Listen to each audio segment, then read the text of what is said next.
ಗುಡಿಬಂಡೆ ಪಟ್ಟಣದ ಸರ್ಕಾರಿ ಉರ್ದು ಹಿರಿಯ ಪ್ರಾಥಮಿಕ ಶಾಲೆಯಲ್ಲಿ ಸೇವೆ ಸಲ್ಲಿಸಿದ ಅತಿಥಿ ಶಿಕ್ಷಕರ ಬೀಳ್ಕೊಡುಗೆ ಸಮಾರಂಭದಲ್ಲಿ ಮಾತನಾಡಿದ ಅವರು, ಶಿಕ್ಷಕರು ನಮ್ಮ ಜೀವನದಲ್ಲಿ ಮೊದಲ ಸ್ಥಾನದಲ್ಲಿರುತ್ತಾರೆ.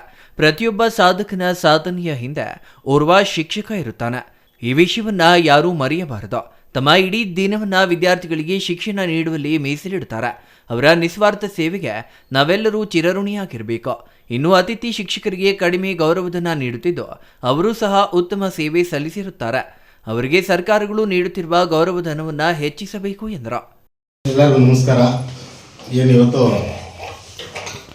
ಸಾರ್ ಹೇಳ್ತಾ ಇರೋದು, ಈಗ ನಾವು ನಮ್ಮ ಉದ್ದೇಶ ಏನಂದರೆ ನಮ್ಮ ಅತಿಥಿ ಶಿಕ್ಷಕರನ್ನು ಬೀಳ್ಕೊಡುಗೆ ಸಮಾರಂಭ ಮಾಡೋಣ ಅಂತ ನಾವು ಅಂದ್ಕೊಂಡಿದ್ವಿ ನಮ್ಮ ಸಂಘಟನೆಯಿಂದ.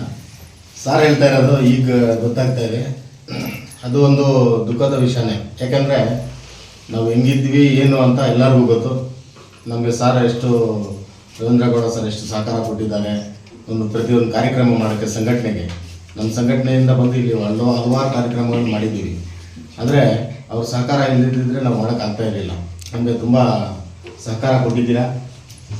ನೀವು ಹೋಗೋದು ಇಲ್ಲಿಂದ ಇಷ್ಟನೇ ಇಲ್ಲ ನಮಗೆ. ನೀವು ಅಂದರೆ ನಾವು ಮಾಡೋ ಕೆಲಸ ಮಾಡ್ತೀವಿ. ಯಾಕಂದರೆ ಹೊಸಬರು ಬಂದರೆ ಇಲ್ಲಿ 0 ಸ್ಟಾರ್ಟ್ ಆಗಬೇಕಾಗುತ್ತೆ. ಎಲ್ಲರೂ ಅಡ್ಜಸ್ಟ್ ಆಗಬೇಕಾಗುತ್ತೆ. Satish Babu, CTV news, Gudibande.